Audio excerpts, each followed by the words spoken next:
Hello दोस्तों, polity का ये तीसरा लेक्चर है पॉलिटी सीरीज में। और पहले लेक्चर में हमने हिस्टोरिकल बैकग्राउंड ऑफ कॉन्स्टिट्यूशन में द कंपनी रूल पढ़ा था, ठीक है, जिसमें हमने रेगुलेटिंग एक्ट 1773 से चार्टर एक्ट 1853 तक कवर किया था। Now let's move forward.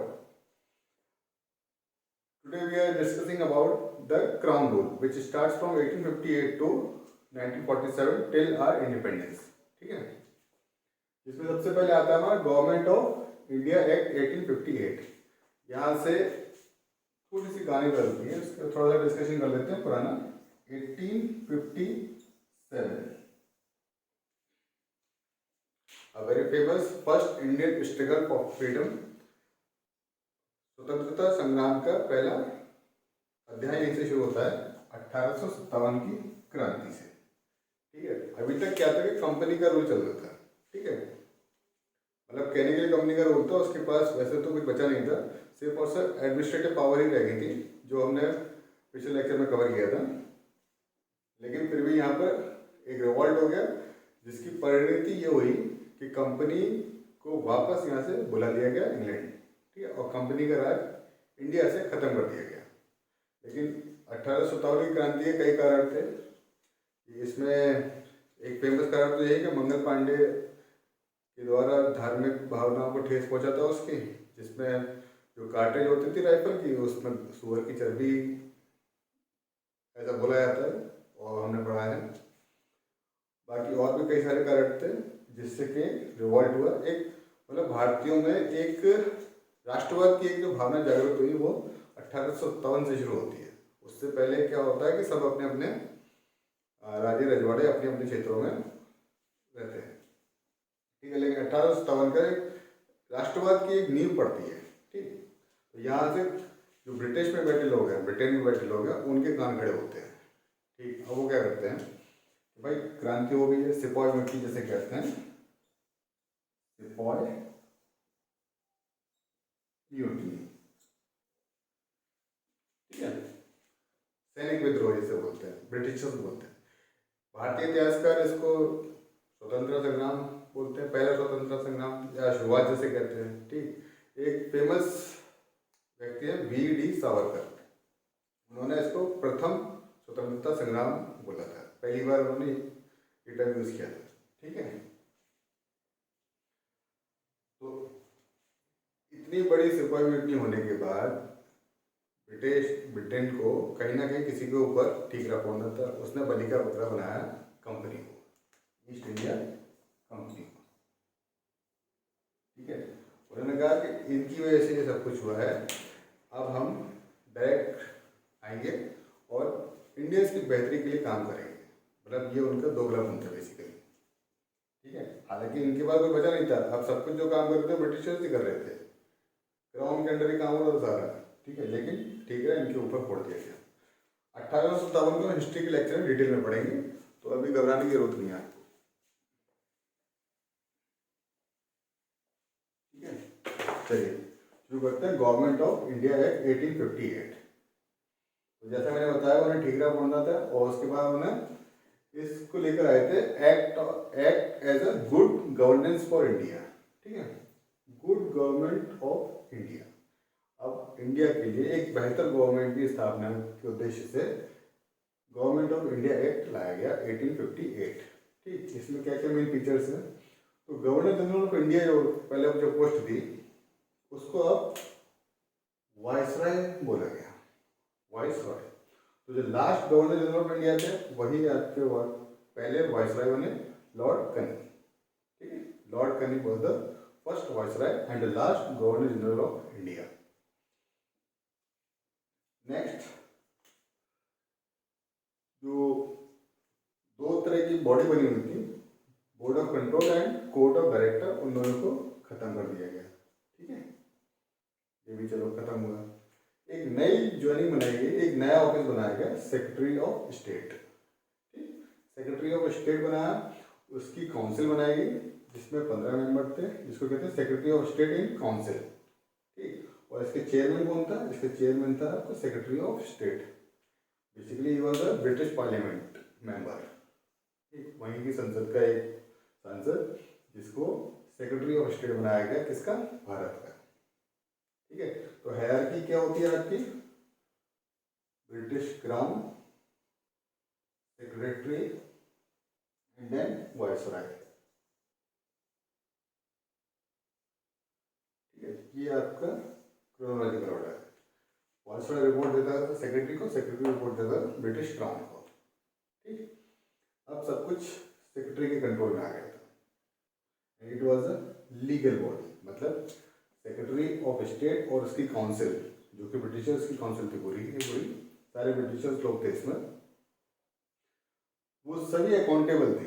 Accountable in the sense कि अगर वो अपनी ऑफिशियल कैपेसिटी में जो भी काम करते हैं, ठीक है, और अगर उसमें कुछ गलत पाया जाता है तो उन पे लीगल एक्शन लिया जा सकता है कोर्ट में, चाहे वो सेक्रेटरी ऑफ स्टेट हो या वो secretary of state in council का कोई मेंबर हो। ठीक है, इन 15 मेंबर से कोई भी ऑफिशियल कैपेसिटी में जो भी काम कर रहे हैं और उसमें अगर कुछ गलत पाया जाता है तो वो उन पर मुकदमा चल सकता है, और चले भी कई लोगों पे चले। रॉबर्ट क्लाइव उनमें एक खास नाम था। ठीक है,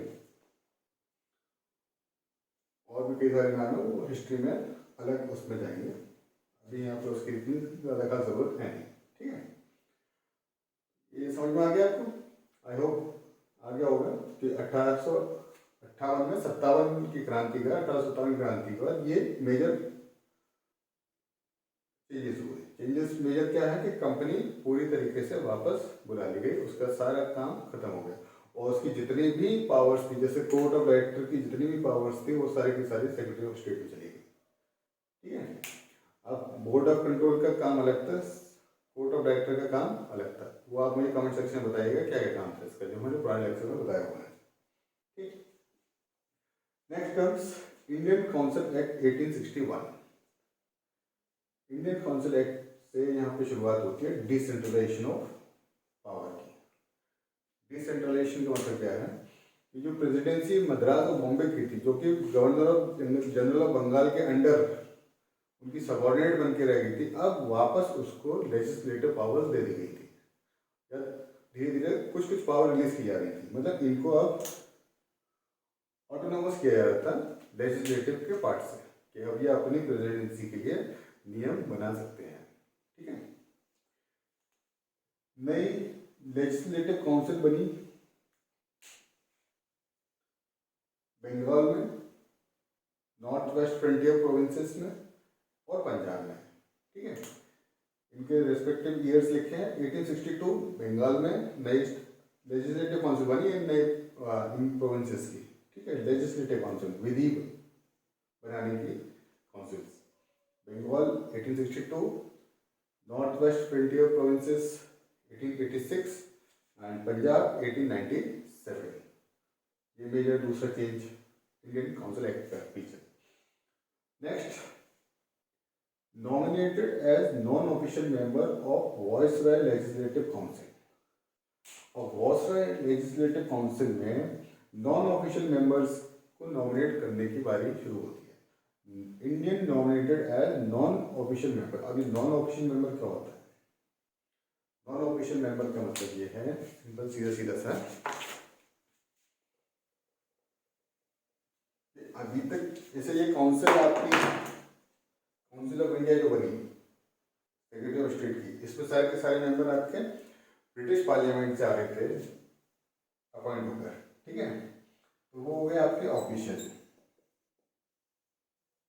और भारत में जो वायसराय है वो अगर किसी को नॉमिनेट कर रहे हैं, ठीक है, इंडियन को, तो वो हो गए नॉन ऑफिशियल।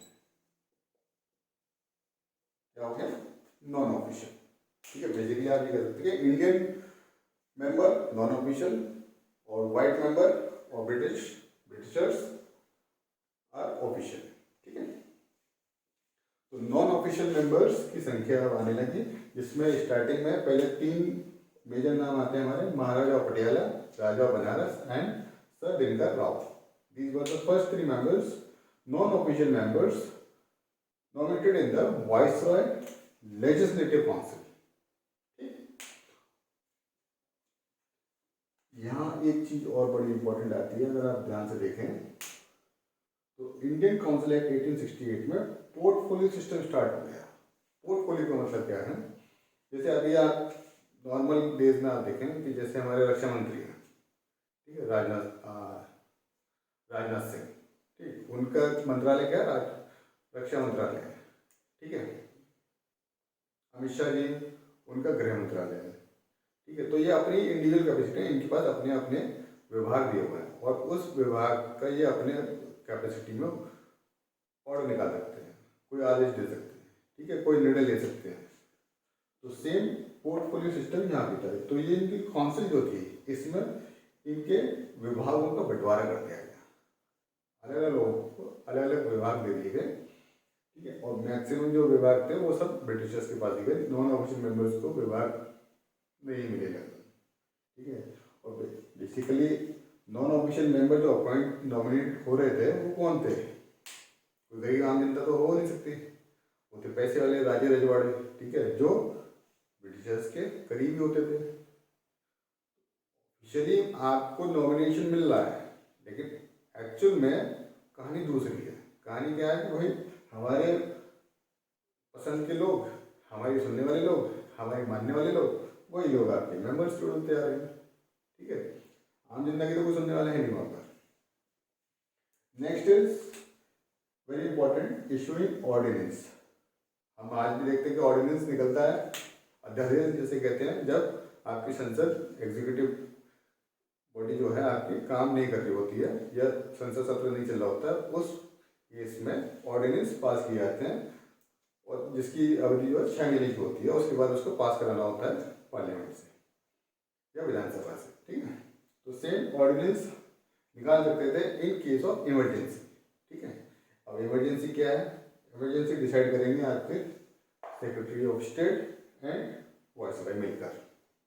सरकार अपनी है, किसी भी मुद्दे को, कोई भी बात चल रही है, इमरजेंसी लग गई, लगा दो ना इमरजेंसी, हमारी सरकार है, कोई क्या बोल सकता है, ठीक है। इमरजेंसी लगा दी, उस टाइम पे आपने ऑर्डिनेंस निकाल दिया है, वो कानून बन गया बाद में 6 महीने बाद, बना लिया उससे, तो अपनी डबली अपना रहा है, सिंपल, ठीक है। ये आई होप ये क्लियर हो गया होगा 1858 and 1861। Now comes to important things. 1873 का एक्ट जिसमें EIC को डिसॉल्व कर दिया गया पूरी तरीके से। अभी तक यहाँ से तो उसका हिसाब किताब पूरा खत्म हो गया था, ठीक है। ऑफिशियली ऑन पेपर पूरी तरीके से ईस्ट इंडिया कंपनी खत्म, वापस कोई, ठीक। और 1876 में सेंट्रल एग्जीक्यूटिव काउंसिल, ठीक है, इसमें 6 मेंबर आ गए थे। एक पॉइंट बताने में यहाँ पर भूल गया, इस सेंट्रल एग्जीक्यूटिव काउंसिल में जो पहले 4 लोग थे वो बढ़ाकर अब कर दिए 5, इसमें 1861 में, ठीक है। और ये जो 5वां नंबर था, इसकी शर्त यह थी कि ये होगा लीगल बंदा, मतलब कानून का जानकार, जिसे कानून की समझ होगी, वो 5वां नंबर होगा। और यही executive council, central executive council 1876 के एक्ट में 5 से बढ़कर हो गई 6। और ये एक और खास वजह से जाना जाता है कि यहाँ ब्रिटेन की साम्राज्ञी अब भारत की साम्राज्ञी बन गई ऑफिशियली, ठीक है, उसका ये एक्ट है, ठीक। ब्रिटिश क्राउन अब इंडियन क्राउन भी हो गया, ब्रिटिश इंडिया पूरा का पूरा ब्रिटिश क्राउन के अंदर समाहित हो। Then comes Indian Council Act 1892, ठीक है। इसमें क्या है, यहाँ मतलब आप देख सकते हैं इलेक्टेड वर्ड आ रहा है, लेकिन उससे बड़ी सफाई से बचा लिया गया है। अभी देखते हैं non official members increase in central and provincial legislative council. Non official members जो भी बताए थे मैंने आपको, उनकी संख्या लगातार बढ़ाई जा रही है central and provincial legislative council में। मतलब नियम विधि बनाने के जो काउंसिल है उसमें नॉन ऑफिशियल मतलब इंडियंस की संख्या बढ़ रही है, लेकिन कोई फायदा नहीं, कोई सुनने वाला कोई नहीं, कोई जा वही रहे हैं जिन्हें सरकार से सरपरस्ती मिली हुई है, ठीक। सेंट्रल लेजिस्लेटिव काउंसिल की संख्या हो गई 16 मेंबर की, ठीक। यहाँ 6 थी, अब 16 हो गए। फंक्शंस, फंक्शंस एनलार्ज हो रहे हैं, बढ़ रहे हैं एग्जीक्यूटिव काउंसिल के। उसमें क्या है कि अब बजट पर डिस्कशन हो सकता है, ठीक है, बजट पर डिस्कशन होगा, लेकिन आप क्रॉस क्वेश्चन नहीं कर सकते। आप बहस का हिस्सा हो, लेकिन आप वहाँ पर काउंटर क्वेश्चन नहीं कर सकते, ठीक है, थोड़ी लिमिटेड पावर्स दी गई। और हमारे सेंट्रल एग्जीक्यूटिव काउंसिल या आप कहते हैं council of India, secretary of state in council में पहले जो कि लंदन में बैठे थे, तो पहले दो भारतीय थे, वो ये थे के.जी. गुप्ता एंड नवाब सैयद हुसैन साहब, ठीक है, कृष्ण गोविंद गुप्ता एंड नवाब सैयद हुसैन, ये दो भारतीय थे जो ब्रिटिश लंदन में जो एग्जीक्यूटिव काउंसिल बैठती थी, काउंसिल ऑफ इंडिया जिसे कहते हैं ना, उसके ये मेंबर बने थे पहली बार एक्ट ऑफ 1892 के दरमियान, ठीक है। नॉमिनेशंस का वर्ड यहाँ पे आया। नॉमिनेशन का मतलब ये था कि साहब सेंट्रल लेवल पे और प्रोविंशियल लेवल पर दोनों ही जगह सब चाह रहे थे कि हमें भी मौका मिले, हमें भी मौका मिले, हमें बन जाए, ठीक है। तो यहाँ क्या था, नॉमिनेशन जो हो रहे थे वो सेंट्रल लेवल पे और प्रोविंशियल लेवल पे दोनों ही जगह पे हो रहे थे, ठीक है। सेंट्रल लेवल पे कौन कर रहा था, वाइसरॉय कर रहे थे, ठीक है, वाइसरॉय, और प्रोविंशियल लेवल पे कर रहे थे आपके गवर्नर, लेकिन रिकमेंडेशन पे, इनके पास से रिकमेंडेशन जा रही थी और इनके पास भी रिकमेंडेशन जा रही थी, ठीक है। अब यहाँ के रिकमेंडेशन बड़े बड़े लोग कर रहे थे, ठीक है, हाउस ऑफ चैम्बर्स कर रहे थे, ठीक, इस तरीके की, और प्रोविंशियल स्टेट में म्यूनिसिपैलिटीज, यूनिवर्सिटीज, इस तरीके के लोग कर रहे थे। तो ये नॉमिनेशन कर रहे थे, तो वहाँ के लोग कह रहे कि मतलब हर तरीके के लोग, जैसे म्यूनिसिपैलिटी के लोग कह रहे कि हमारा भी प्रतिनिधित्व होना चाहिए, यूनिवर्सिटी के लोग कह रहे हैं कि हमारा भी प्रतिनिधित्व होना चाहिए काउंसिल में, ठीक है। तो ये सब लोग मिलकर किसी एक बंदे को उठाते, आप जाओ, वो गवर्नर को लेते, गवर्नर आगे बढ़ा देता, ठीक है। तो इस तरीके से इनडायरेक्ट इलेक्शन तो हो ही जाता है, ठीक है, हालांकि डायरेक्ट इलेक्शन नहीं है, लेकिन एक तरह का इलेक्शन हो रहा है लोकल लेवल पे, ठीक है, डाउन लेवल पे, अपर लेवल पे नहीं है, वहाँ तो नॉमिनेशन का वर्ड यूज किया है, ठीक। तो यहाँ इस एक्ट में इलेक्शन हुआ, लेकिन इलेक्शन का वर्ड कहीं यूज नहीं हुआ, नॉमिनेशन यूज किया, okay. Then comes government of India act 1909, a very famous act which is known as Morley-Minto reforms. Morley-Minto reforms. Morley was the then Secretary of State and Minto was the then Viceroy of India. ठीक है, Minto was the Viceroy and Morley was the Secretary of State. जोड़ी दी है, Morley-Minto reforms कहते हैं, काफी खतरनाक लोग हैं, ठीक है, अभी देखते हैं आगे चल। इसमें क्या हुआ फिर से, increase the size of legislative council, यहाँ काउंसिल की 16 की संख्या को सीधा कर दिया 60, बहुत बड़ा मतलब गैप, साइज बहुत बड़ा हो गया, ठीक है।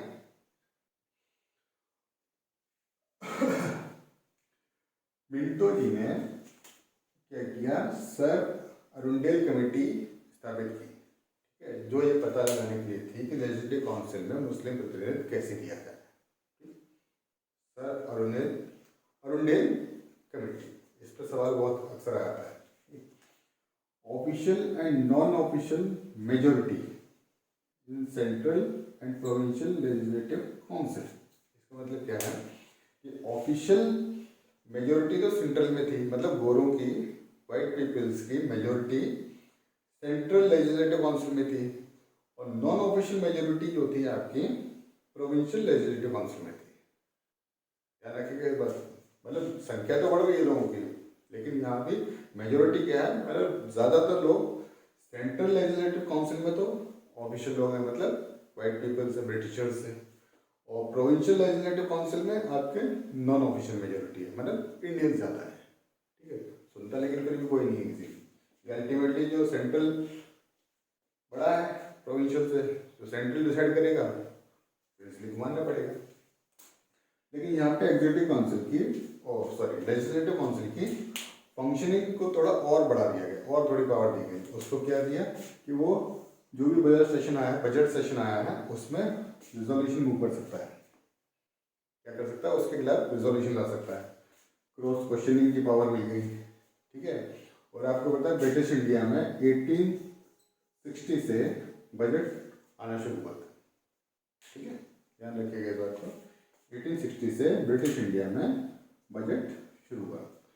फैक्चुअल क्वेश्चंस यूपीपीसीएस में ज़्यादा पूछे जाते हैं और मैंने कोशिश की कि अपनी वीडियोस में फैक्चुअल डेटा ज़्यादा से ज़्यादा आपको दूँ, ठीक है। अब बात आती है सबसे बड़ी, communal representation for Muslims. Lord Minto, divide and rule का जनक, एक तरीके से कह सकते हैं, ठीक है। फादर ऑफ कम्युनल इलेक्टोरेट, इसका मतलब क्या था कि किसी एरिया में, जैसे मान लीजिए आप, मतलब एग्जाम्पल के लिए कह रहे हैं, मान लीजिए पंजाब है, पंजाब में सिखों की संख्या ज़्यादा है, वहाँ अगर सिखों का कोई कैंडिडेट खड़ा होता है तो सिख ही से वोट करेंगे, ऐसा इसका मतलब हिसाब किताब था, इसने ऐसा बनाया था। इसका क्या था, मुस्लिमों, जैसे किसी एरिया में मुस्लिम कैंडिडेट खड़ा हुआ है तो उस एरिया में मुस्लिम कैंडिडेट ही उसको वोट करेंगे, क्रिश्चियन खड़ा हुआ है तो क्रिश्चियन ही करेंगे, हिंदू खड़ा हुआ तो हिंदू करेंगे, ठीक है। इस तरीके की उसने व्यवस्था बनाई और सक्सेस भी हुआ, ठीक है। कैसे सक्सेस हुआ, इसके बीच बाद में देश को भुगतने पड़े, वो सभी जानते हैं। तो father of communal electorates is Lord Minto, communal representation, ठीक है। 1909 की कहानी है। 1905 में आपका बंगाल विभाजन भी हो गया था, ठीक है, जिसमें मुस्लिम इनका अंग्रेजों का हिसाब किताब क्या था, इन्होंने ये देख लिया था कि भाई सिपाही म्यूटनी के बाद हिंदू मुस्लिम एकता बढ़ रही थी, लोगों में एकजुटता की भावना आ रही थी, ठीक है। उसको कैसे ब्रेक किया जाए, उसके पीछे की ये सारी कहानी है, ठीक। तो यहाँ इन्होंने बीज डाले, कुछ मुस्लिम बरगला गए, हाँ अंग्रेज हमारे लिए सोच रहे हैं, हमारे लिए कितना अच्छा सोच रहे हैं, लेकिन उसके दुर्गामी परिणाम वो नहीं सोच पाए, जो आज तक हम भुगत रहे हैं वो भी भुगत रहे हैं, ठीक है। तो Lord Minto, father of communal electorate. And here comes Satyendra Prasad Sinha, viceroy executive council के लीगल मेंबर, पहले लीगल मेंबर, इसके एग्जीक्यूटिव काउंसिल के। अभी तक जो इंडियंस यहाँ जो मैंने दो बताया ये आपके लेजिस्लेटिव काउंसिल के थे, ठीक है। वॉइसरॉय की एग्जीक्यूटिव काउंसिल में पहला इंडियन का नाम आता है Satyendra Prasad Sinha, very important PCS के पॉइंट ऑफ व्यू से। तो यहाँ आप देखेंगे, यहाँ से आपके 3 एक्ट खत्म होते हैं, 1858, 1861 एंड 1892। अब क्वेश्चन देखिए क्या क्या बनते हैं यहाँ से, ठीक है। वॉइसरॉय सबसे पहले कौन, लॉर्ड कैनिंग, 1 लाइनर क्वेश्चन है, ठीक है। गुड गवर्नमेंट एक्ट किस एक्ट को बोला जाता है, 1 लाइनर क्वेश्चन है आपका, ठीक है, फैक्चुअल क्वेश्चन जैसे कहते हैं, ठीक है। सेक्रेटरी ऑफ स्टेट किस एक्ट से है, 1858 से है, okay. Portfolio system very important, ये बहुत पूछा जाता है। पोर्टफोलियो सिस्टम कब से लागू हुआ, 1861 से लागू हुआ, ठीक। और आपका फिर बनता है, हाँ, बजट सेशन। बजट सेशन पे सबसे पहले बोलने का अधिकार हमें कब मिला, 1892 में मिला। क्रॉस क्वेश्चनिंग का 1909 से मिला, ठीक। पहले भारतीय जो सेंट्रल लेजिस्लेटिव काउंसिल में मेंबर बने K G. Gupta and Nawab Syed Hussain Khan. Communal representation Lord Minto, government of India of 1909, ठीक है। अब नेक्स्ट में आगे चलते हैं, चलिए। Now moving on to next act, that is government of India act 1990। इसको दूसरे नाम से जानते हैं Montagu Chelmsford reform. Montagu was then secretary of state and Chelmsford was the viceroy of at that time, ठीक है। Montego, Secretary of State, and Chelmsford, Viceroy during Act of 1919. It is also called as Montego-Chelmsford Reforms. इसमें क्या है कि 20 अगस्त 1917, 20 अगस्त 1917 को British government ने declare किया कि अब हम इंडिया को एक रिस्पॉन्सिबल गवर्नमेंट देंगे। रिस्पॉन्सिबल गवर्नमेंट इंडिया को दी जाएगी, ऐसा बोला गया 20 अगस्त 1917 ब्रिटिश गवर्नमेंट के द्वारा। ठीक है, तो यहाँ क्या किया गया, central and provincial subjects were demarcated, means central के सब्जेक्ट्स लॉ बनाने के अलग कर दिए गए, प्रोविंशियल के सब्जेक्ट्स लॉ बनाने के लिए अलग कर दिए गए, मतलब सब्जेक्ट्स का डिस्ट्रीब्यूशन कर दिया सेंट्रल लेवल पे और प्रोविंशियल लेवल पे। ठीक है, अ very important term dyarchy. Dyarchy केम इनटू एग्जिस्टेंस, ये पिक्चर में आती है 1919 में। ठीक है, और ये लागू करते हैं प्रोविंशियल स्टेट में, प्रोविंशियल स्टेट्स में लागू करते हैं। तो इसमें क्या होता है कि इसमें दो सब्जेक्ट बनाते हैं, रिजर्व एंड ट्रांसफर्ड। ठीक है, ध्यान से सुनिएगा, ये बहुत इंपॉर्टेंट टर्म है कि रिजर्व सब्जेक्ट में क्या होगा कि प्रोविंसेस में आपके कौन है, गवर्नर है सबसे हाई। ठीक है, तो रिजर्व सब्जेक्ट्स में वो क्या करेगा कि वो बिना अपने लेजिस्लेटिव काउंसिल के सलाह मशवरा किए खुद ही लॉ बना देगा। ठीक है, वो बाईपास कर देगा अपने लेजिस्लेटिव काउंसिल को या उसकी जो काउंसिल के मेंबर्स है उसको। ठीक है, और ट्रांसफर सब्जेक्ट में वो उनकी राय ले लेगा।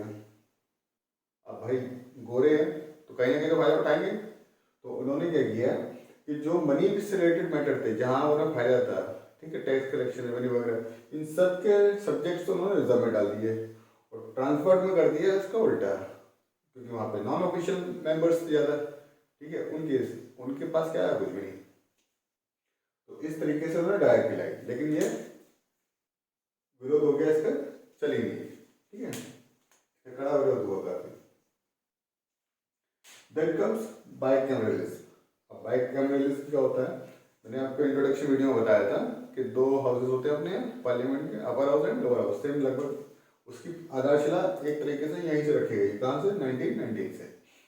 इसमें क्या है कि इंडियन सेंट्रल लेजिस्लेटिव काउंसिल जो थी या फिर इंडियन लेजिस्लेटिव काउंसिल, उसको डिसॉल्व करके उसके दो पार्ट कर दिए, upper house and lower house. Upper house में कहता है council of states and lower house कहते हैं लेजिस्लेटिव असेंबली। ठीक है, अब काउंसिल ऑफ स्टेट को आप समझ रहे, प्रोविंशियल स्टेट्स उनके मेंबर्स थे ज़्यादा, और लोअर हाउस में क्या, लेजिस्लेटिव असेंबली, गोरे ज़्यादा। तो भैया चलने के लिए की है, आप कुछ भी करते रहो, लोअर हाउस ज़्यादा मजबूत है क्योंकि यहाँ पे गोरे ज़्यादा। ठीक है, तो बाइकैमरलिज्म सबसे पहली बार लागू हुआ 1919 में। अब यहाँ मिल गया आपको डायरेक्ट इलेक्शंस। यहाँ अभी तक जो थे इनडायरेक्ट इलेक्शन थे, मैंने आपको पहले बताया था कि नॉमिनेशंस पहले हो रहे थे। ठीक है, इनडायरेक्ट इलेक्शन वहाँ पे चल रहे थे, लेकिन यहाँ पहली बार डायरेक्ट इलेक्शन दिए गए, डायरेक्ट इलेक्शन का अधिकार मिला। इसको कहते हैं ग्रांटेड फ्रेंचाइज। ठीक, लेकिन इसमें भी उन्होंने खेल कर दिया। क्या खेल कर दिया, इसमें भैया जो टैक्स दे रहा है वो वोट दे पाएगा, इसके अगर कुछ प्रॉपर्टी है, प्रॉपर्टी है, वो टैक्स दे पाएगा। ठीक है, इस तरीके से केसेस बनाए कि मतलब कम से कम धनी लोग, गरीब तो कुछ है ही नहीं। ठीक है, वुमेन्स वोट नहीं देंगी पहली बार, उनको एक्सक्लूड कर दिए, वो है नहीं कुछ चल रहा, लेकिन थोड़ी बहुत रियायतें दी, कुछ परसेंट लोग वोट दे पाए। ठीक है, वो अब अपने members official non official member जो थे उनको इलेक्ट कर रहे थे अपने इंडियंस बेसिकली। ठीक है, then comes 3/6 viceroy executive council. Viceroy की जो एग्जीक्यूटिव काउंसिल थी जिसमें 6 मेंबर होते थे पहले, उसमें से 6 में से 3 मेंबर आपके इंडियंस होने जरूरी हो गए एक्ट ऑफ 1919 में, क्योंकि ये कह रहे हैं ना हम रेस्पॉन्सिबल गवर्नमेंट देंगे तो इंडियंस की भागीदारी बढ़ा रहे हैं। ठीक है, उन्होंने क्या किया, वॉइसरॉय की एग्जीक्यूटिव काउंसिल में 6 में से 3 मेंबर इंडियन होंगे, और हाँ अगर इस 6 में कमांडर इन चीफ इंक्लूडेड है तो वो इंडियन नहीं होगा। ठीक है, ध्यान रखिएगा इस बात को। Next comes extension of communal electorates. अच्छा, मैंने भी आपको पहले बताया था कि भाई वो हमारे जो है मोहल्ले में सरदार, उन्होंने क्या किया था, कम्युनल इलेक्टोरेट सबसे पहले 20 डाल दिया था, बताया था आपको पहले। उसमें क्या था, मुस्लिम को पृथक निर्वाचन क्षेत्र दिया था, मतलब सेपरेट इलेक्टोरेट एरिया दिया था। ठीक, उस चीज़ को आगे बढ़ाते हुए उन्होंने उस बीच से पौधा बनाना शुरू कर दिया, और एक्सटेंशन ऑफ कम्युनल इलेक्टोरेट्स में अब यहाँ पे सिख कम्युनिटी को भी इंक्लूड कर दिया। सिख कम्युनिटी इंक्लूड की, ठीक है, इंडो क्रिश्चियंस इंक्लूड किए, एंग्लो इंडियंस किए और यूरोपियंस को किया। ठीक, बेसिकली मुस्लिम्स के बाद अब ये धीरे धीरे जो फूट डालने का या मतलब डिवाइड करने का धीरे धीरे दायरा बढ़ा के, ठीक है। यहाँ पर new office of high commissioner, जो सेक्रेटरी ऑफ स्टेट होता था उसका काम बहुत ज़्यादा था, ठीक है, उसको हेल्प करने के लिए लंदन में ही हाई कमिश्नर की एक नई पोस्ट बनाई गई। ठीक है, थोड़ा सा काम उसका डाइवर्ट कर दिया, मतलब उससे थोड़ा सा काम का बोझ कम कर दिया गया। Then comes central public service commission, London में बना 1926 में। ठीक है, central public service commission in London 1926, वो भी किससे बना, 1990। देन सेपरेट, हाँ ये बड़ी अच्छी चीज हुई कि प्रोविंशियल बजट को सेंट्रल बजट से अलग कर दिया गया। अभी तक क्या था कि सेंट्रल बजट से ही प्रोविंशियल स्टेट्स के लिए फंड जाता था, लेकिन अब प्रोविंशियल स्टेट्स अपने लिए अपना बजट पास कर सकते थे। ठीक है, तो फर्स्ट टाइम इन 1990। तो काफ़ी सारे रिफॉर्म्स हो रहे हैं यहाँ पर अच्छे अच्छे। ठीक है, इंडियंस को इन्वॉल्व कर रहे हैं गवर्नमेंट में, प्रोसीजर में, गवर्नेंस। ठीक है, appointment of a statutory commission to inquire about the working of the act. अब ये बढ़िया चीज इसे समझते हैं कि 1919 में ही ये डिसाइड कर दिया कि 10 साल बाद हम एक कमीशन बनाएंगे जो ये तय करेगा या ये देखेगा या इंक्वायर करेगा कि भाई जो हमने एक्ट बनाया था वो चला कैसा, कितना अच्छा चला कि नहीं चला, उसके मतलब फीडबैक क्या है बेसिकली। तो इसके लिए उन्होंने साइमन कमीशन फ्रेम किया। ठीक है, और तय समय से 2 साल पहले भेज दिया। 1927 में आया और 28 में इंडिया आ गया 1928 में। ठीक है, 2 साल पहले आ गया। और इसमें सारे के सारे जो थे ब्रिटिशर्स, जितने मेंबर थे वो सारे ब्रिटिशर्स थे। तो इंडिया में हो गया इसका कड़ा विरोध। जहाँ ने इंडिया में घूमने जाए वहाँ इन्हें विरोध का सामना करना पड़े। थक हार के परेशान हो गए, उन्होंने खुद ही अपनी रिपोर्ट भेज दी। ठीक है, क्या करते हैं, कोई मिल नहीं रहा, सब विरोध कर रहे हैं, खाली इंडिया दिखा रहे हैं, साइमन गो बैक। ठीक है, कुछ लोग मिले भी, ऐसा नहीं है। तो यहाँ से फिर कहानी बढ़ती है आगे हमारी। तो इसने जो रिपोर्ट दी उसने ये कहा कि भाई डायट की जो है उसको एबॉलिश किया जाए। ठीक है, ये बहुत बेकार थी। ठीक, अच्छा, इसने रिपोर्ट दी अपनी। ठीक, और उसके बाद उस रिपोर्ट के आधार पे 3 राउंड टेबल कॉन्फ्रेंस हुई, 1930, 1931 and 1932। Round table conference 1, 2 and 3। इसी की रिपोर्ट का आधार, किसकी, साइमन कमीशन की रिपोर्ट का आधार। साइमन कमीशन के डिटेल में हम नहीं जा रहे क्योंकि हमें पॉलिटिकल पॉइंट ऑफ व्यू से समझना है, हिस्टोरिकल पॉइंट ऑफ व्यू उसका अलग आएगा। ठीक है, तो उसने जो रिपोर्ट दी उसके आधार पर 3 राउंड टेबल कॉन्फ्रेंस हुई, और उसके बाद फिर आता है सबसे बड़ा गवर्नमेंट ऑफ इंडिया एक्ट 1935। ठीक है, अब यहाँ एक सवाल आपका बनता है कि कांग्रेस ने कौन सा राउंड टेबल कॉन्फ्रेंस अटेंड किया और किन किन लोगों ने तीनों ही राउंड टेबल कॉन्फ्रेंस अटेंड की। ठीक, ये क्वेश्चन अक्सर पूछा जाता है। अभी मैं इसको पूरा करने के बाद बताऊंगा यहाँ पर पॉइंट या 1 लाइनर क्वेश्चन क्या क्या बनते हैं। ठीक है, now moving on to government of India act 1935। ये एक तरीके से आप ये कह सकते हैं कि हमारे संविधान के जो प्रारूप है वो उसका सबसे बड़ा बेस ये है गवर्नमेंट ऑफ इंडिया 1935, जिसमें 321 सेक्शंस थे और 10 शेड्यूल्स थे। ठीक है, बहुत बड़ा मतलब ये एक्ट आया था, बहुत ही बल्कि उसमें बहुत सारी डिटेलिंग थी। इंपॉर्टेंट फीचर्स हमने यहाँ पे लिखे हुए हैं, उनको डिस्कस करते हैं जिन पर क्वेश्चन बार बार पूछा जाता है। ठीक है, it is the largest act of British government. British government का सबसे बड़ा एक्ट भेजा गया था। क्यों था? क्योंकि 321 सेक्शन थे और 10 शेड्यूल थे इसमें।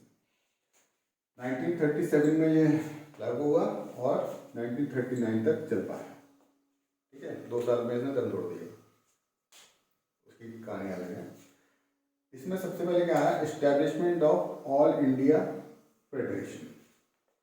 ऑल इंडिया फेडरेशन मतलब जो भी सिस्टम था वो सारा एबॉलिश करके उसको 3 पार्ट में डिवाइड किया गया। फेडरल मतलब सेंटर के लेवल पे फेडरलिस्ट, ठीक है, उसका सब्जेक्ट मैटर अलग। Provincial list and concurrent list.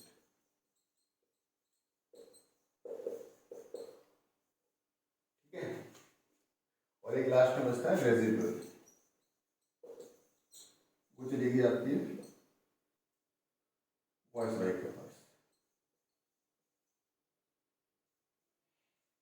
ठीक है, मतलब सेंटर के सब्जेक्ट मैटर पे लॉ बनेगा, प्रिंसिपल स्टेट की लिस्ट पे लॉ बनेगा, और कॉन्करेंट जो दोनों की कॉमन होंगे उनकी पे लिस्ट बनेगा। एग्जाम्पल जैसे अपने आज भी सेंटर पे अपने लॉ कुछ अलग बनते हैं, स्टेट के सब्जेक्ट मैटर अलग है, सेंटर के सब्जेक्ट मैटर अलग है, और कुछ सब्जेक्ट मैटर ऐसे हैं जिन पे स्टेट और सेंटर दोनों ही लॉ बना सकती है। ठीक है, डिटेल में डिस्कस करेंगे तो पॉलिटी में और आगे अंदर जाएंगे। ठीक, आप एग्जाम्पल की आप देख सकते हैं। मतलब नॉर्मल अगर आज की डेट में बात करें तो जो सिटीजनशिप का मैटर है वो सेंटर का मैटर है। ठीक है, उसमें स्टेट की कोई उसकी वो नहीं है कि वो सिटीजनशिप पे लॉ बना नहीं सकता, लेकिन सेंटर बना सकती है। ठीक है, और सेंटर जो है आपका एजुकेशन पे लॉ बना सकता है और स्टेट भी लॉ बना सकती है अपनी। ठीक है, अभी जैसे न्यू एजुकेशन पॉलिसी आई है वो सेंटर ने बनाई है और वो मैंडेटरी है कि सभी स्टेट्स में लागू होगी, वो सेंटर में। अगले स्टेट अपने यहाँ भी एजुकेशन पॉलिसी लेके आती है। ठीक है, नेक्स्ट कम्स, अच्छा इसको पहले हटा देते हैं। Dyarchy abolished in provinces and provincial autonomy introduced। जैसे साइमन कमीशन ने बोला कि डायरकी हटाना चाहिए। ठीक है, डायरकी यहाँ से हटा दी गई, एबॉलिश कर दी गई प्रोविंसेस में, क्योंकि प्रोविंसेस में लगी थी। ठीक है, और प्रोविंशियल ऑटोनॉमी इंट्रोड्यूस की। प्रोविंशियल स्टेट्स को ऑटोनॉमस कर दिया गया, उनको इतने अधिकार दे दिए कि वो अपनी खुद की सरकार चला सकें, अपने खुद के लॉ बना सकें अपने लिए। ठीक है, और वहाँ का गवर्नर जो है प्रोविंशियल स्टेट्स का मनमानी नहीं कर सकता, वो अकाउंटेबल हो गया उसकी काउंसिल के प्रति। ठीक है, काउंसिल उसको बोलेगी कि बस आप इस पे लॉ बनाइए, तो वो उस पर लॉ की अपनी बनाने की सहमति दे देगा। ठीक, और काउंसिल किसके लिए रिस्पॉन्सिबल है? वो लेजिस्लेटिव असेंबली के लिए या काउंसिल के लिए लेजिस्लेटिव असेंबली को रिस्पॉन्स करेगी। ठीक है, उत्तरदायी है। तो executive body is always responsible to legislature. अब प्रिंसली स्टेट से डायरेक्टली हटने के बाद उसको इंट्रोड्यूस करने की बात हुई सेंटर पे।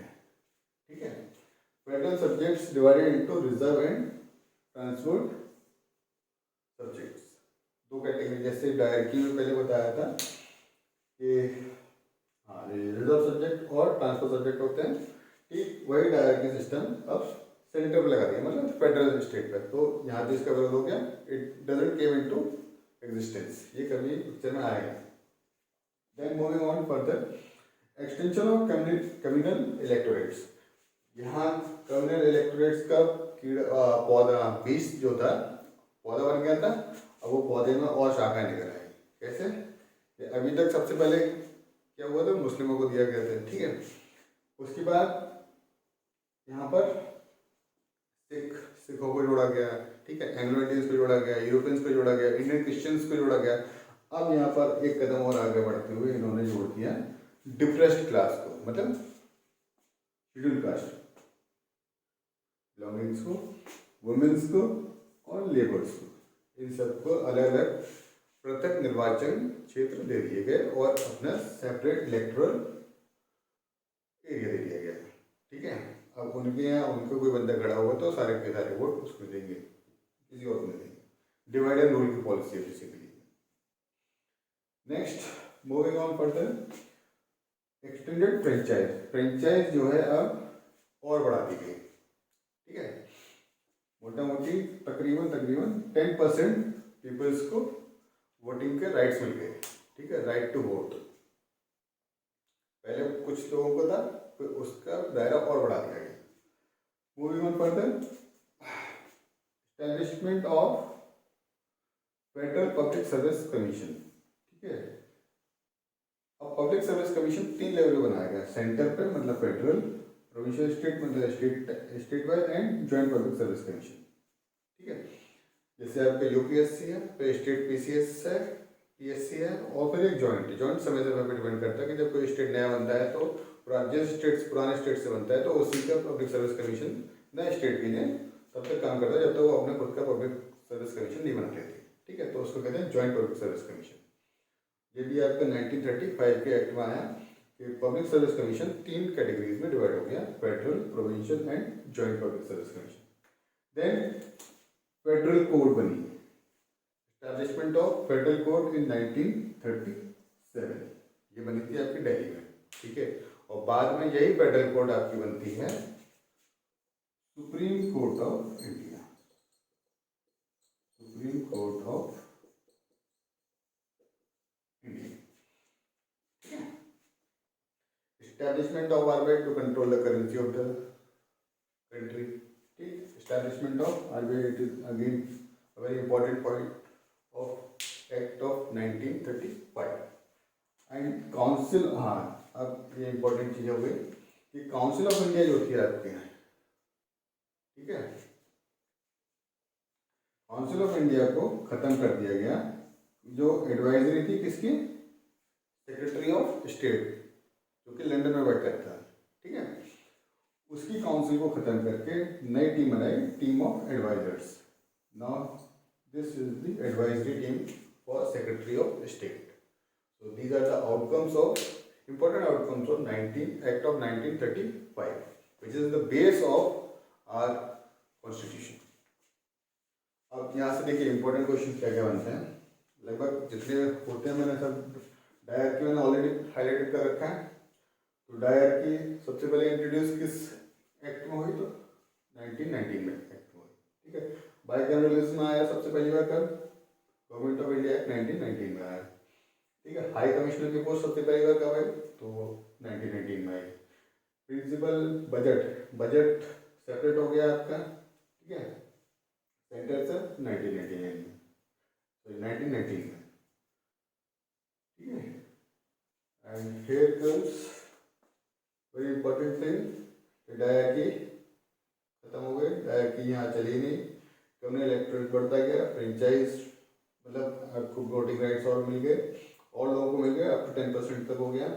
Federal public service commission, federal court मतलब एसबीआई, आरबीआई, ये सब आपके 1935 तक हो गए। ठीक है, अब इसके आगे आपका लास्ट एक्ट बचता है 1947। तो the last act that is Indian independence act of 1947। Before discussing the features of this act, let's discuss about the previous history. A small brief about the history before 1947. In 1946, Constituent Assembly was set up in order to frame the Constitution of India. ठीक है, under Cabinet Mission. In 1946, Constituent Assembly set up in order to frame Constitution of India under Cabinet Mission. Okay. And on 20 February 1947, 20 फरवरी 1947 को British PM, उस वक्त के British PM Attlee declare that British rule ज़्यादा से ज़्यादा 30 जून 1948 तक भारत में रहेगा। इंडिया में 30 जून 1948 तक वो रहेगा, उसके बाद वो खत्म हो जाएगा ब्रिटिश रूल। ये उन्होंने 20 फरवरी 1947 को ये डिक्लेयर कर दिया ब्रिटिश पार्लियामेंट में। कौन? किसने? ब्रिटिश पीएम एटली ने। 3 जून 1947 को उस वक्त के वायसराय, भारत के viceroy, governor general of India Lord Mountbatten ने 3 जून 1947 को पार्टीशन प्लान प्रपोज किया। ठीक है, और इस पार्टीशन प्लान को 18 जुलाई 1947 को ब्रिटिश पार्लियामेंट ने पास कर दिया। और इसके साथ ही हमारा इंडियन इंडिपेंडेंस एक्ट ऑफ 1947 पास हो गया। ठीक है, अब बात करते हैं इसके फीचर्स क्या हैं। ये इंपॉर्टेंट डेट्स थी, आप इनको जरूर नोट डाउन कर लीजिएगा। देखिए, नोट्स अपने हाथ से आप बनाएंगे तो सबसे बेस्ट रहते हैं। ठीक है, आप वीडियोस देखिए, जहां आपको लगे स्क्रीनशॉट ले लीजिए। मैं लास्ट में स्क्रीनशॉट के लिए जगह छोड़ देता हूँ, वहाँ से आप बाद में नोट्स अपने बना सकते हैं। ठीक है, now discussing the features of Indian independence act of 1947। इसमें क्या हुआ, यहाँ से सबसे पहले तो इंडिया में ब्रिटिश रूल खत्म हो गया और इंडिया इंडिपेंडेंट सोवरेन स्टेट बन गया 15 अगस्त 1947 से। इंडिपेंडेंट, स्वतंत्र एंड सोवरेन। सोवरेन मतलब इंडिया के पास अब उसके ऊपर कोई डिक्टेटरशिप नहीं है, इंडिया अपने निर्णय खुद ले सकता है। ठीक है, whether it belong to its internal matter और external matter, he is free to take his own decisions. Okay, that is the meaning of sovereignty.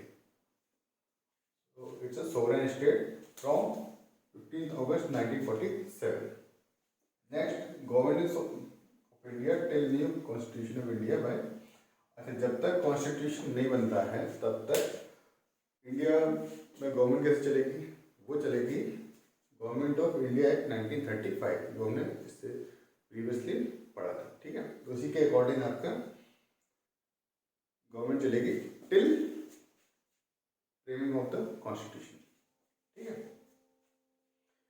Indian princely state जिनको सरपरस्ती हासिल थी ब्रिटिशर्स की, ठीक है, वो अपने इंडिपेंडेंट हुआ करते थे, वो उनको न्योता दिया गया, मतलब ऑफर दिया गया 3, या तो इंडिया को ज्वाइन कर लें, ठीक है, या पाकिस्तान को ज्वाइन कर लें, या फिर इंडिपेंडेंट रहें, अपने अकेले रह सकते। ये 3 उनके पास चॉइस थी, इनकी राजा रजवाड़ों के पास। ठीक है, पार्टीशन से 2 डोमिनेंस निकले, इंडिया और पाकिस्तान। डोमिनेंस मतलब ब्रिटिशर्स जो है अपने आप को सुप्रीम मानते थे। ठीक है, तो जब वो अपनी कॉलोनी वगैरह छोड़ के आते थे उसको डोमिनेंट बोलते थे। ठीक है, ये हमसे कम है, हमने इसे छोड़ दिया, but we are the superior, but ऐसा कुछ है नहीं, we are independent and we are capable enough. Next है to secede from the British Commonwealth. तो जो ब्रिटिश कोलोनाइजेशन है, कॉलोनीज जो है उनकी, मतलब कि उन्होंने जहाँ जहाँ भी अपने आप सत्ता हासिल की है और फिर उसके बाद उसको छोड़ दिया, उन सबको कॉलोनीज बोलते थे, और उन सबका एक ग्रुप उसको बनाते हैं ब्रिटिश कॉमनवेल्थ। ठीक है, तो India was also the part of that British Commonwealth, but India के पास ये राइट था कि वो उसमें रह सकता है और उसको छोड़ भी सकता है। ठीक है, and we came out from British commonwealth group. Next is constituent assembly will make law till constitution frame. अब कॉन्स्टिट्यूएंट असेंबली के पास डबल जिम्मेदारी थी, एक तो कॉन्स्टिट्यूशन बनाना भी था और जब तक बन नहीं आता तब तक इंडिया के रूल्स भी बनाने थे। ठीक है, गवर्नमेंट ऑफ इंडिया एक्ट के थ्रू वो चल रहा था, और लेकिन उसमें और भी चेंजेस करने थे, वो भी जिम्मेदारी उनके पास थी। देन सेक्रेटरी ऑफ स्टेट का जो ऑफिस था वो खत्म हो गया। ठीक है, जो आपका लंदन में सेक्रेटरी ऑफ स्टेट बैठता था, उसकी काउंसिल थी, वो सब खत्म कर दी गई with the act of 1947। Then constituent assembly, दोनों डोमिनियंस मतलब इंडिया और पाकिस्तान की अपनी अपनी कॉन्स्टिट्यूएंट असेंबली है, वो ब्रिटिश पार्लियामेंट के जितने भी एक्ट आए थे उन एक्ट को वो हटा सकती थी। ठीक है, और अपने भी नहीं जोड़ सकती थी। ऐसा कोई ज़रूरी नहीं कि वहाँ से लेना ही लेना है, it was not the compulsion. ठीक है, अच्छा लगे तो लीजिए, नहीं अच्छा लगे तो आप उनको हटा सकते हैं। It is this also was the provision in independence act of 1947। Office of viceroy वो भी खत्म कर दिया गया, ठीक है। उनकी जगह अपॉइंट किया governor general appointed by British king on advice of dominion cabinet, ठीक है। ऑफिस ऑफ वाइसरॉय खत्म कर दिया और गवर्नर जनरल अपॉइंट किया गया, जो भी एक कैबिनेट थी उनकी रजामंदी से ब्रिटिश किंग ने टिल देयर कॉन्स्टिट्यूशन फ्रेम, ठीक है। Then British paramountcy lapse over princely states. जैसे अभी बताया था कि प्रिंसली स्टेट के बाद 3 चॉइसेस थी और उनकी सरपरस्ती उनके ऊपर, प्रिंसली स्टेट के ऊपर ब्रिटिश गवर्नमेंट की थी और ब्रिटिश गवर्नमेंट ने अपनी सुप्रीमेसी उनके ऊपर ख़त्म कर दी, ठीक है। अब वो हो गए अनाथ और उनके पास 3 रास्ते हैं, या तो खुद अपना स्टेट बना लें, या इंडिया के साथ जुड़ जाए, या पाकिस्तान के साथ जुड़ जाए, ठीक है। उसकी हिस्ट्री अलग है। बहुत से लोगों ने कोशिश की कि इसको अडॉप्ट किया, लेकिन फिर हार माननी पड़ी उन्हें, ठीक है। Designated governor general of India and princely government as constitutional head. अब क्या था कि जो गवर्नर जनरल ऑफ इंडिया और प्रिंसली गवर्नर जो थे, जो पहले अपने आप काफ़ी मतलब सुप्रीम मानते थे, उनको सिर्फ और सिर्फ कॉन्स्टिट्यूशनल हेड बना दिया, ठीक है। कॉन्स्टिट्यूशनल हेड खुद से अपने निर्णय ले सकता है, उसकी कैबिनेट जो काउंसिल होती है उसकी सलाह मशवरा करके वो जो बताएगी वो इनको मानना पड़ेगा, ठीक है। Just like a current president and governors, उनका मंत्रिमंडल होता है, वो बिल पास करके भेजते हो और उन्हें साइन करना होता है। Then British monarch veto power और बिल एंडेड। तो पहले कहता है ब्रिटिश मोनार्क के पास मतलब जो भी आपका कोई बिल वगैरह बनता है, बिल बनता है, तो उसके ऊपर उसका वीटो पावर थी, वो वीटो पावर यहाँ आके खत्म हो जाती है, ठीक है। अब उसके कोई वीटो पावर नहीं है। And last one is appointment of civil services by secretary of state is discontinued. जब सेक्रेटरी ऑफ स्टेट की ऑफिस ही नहीं रही तो वो अपॉइंट कहाँ से करेगा, ठीक है। तो ये भी चीज़ खत्म हो गई, डिसकंटिन्यू हो गई। अब इसके लिए नई फॉर्मेशन बन रही थी कॉन्स्टिट्यूशन ऑफ इंडिया में। सो विद दिस, अच्छा एक चीज़ और यहाँ पे इम्पोर्टेंट फैक्ट्स जो है ये डेट्स हैं, ठीक है। मैक्सिमम पार्ट हमारा एक्ट ऑफ 1935 से लिया गया है। So with this we have completed our historical background of constitution and we started from 1773 and we ended on 1947 till our independence. अब नेक्स्ट कंटिन्यू करेंगे, तब तक के लिए जय हिंद जय भारत।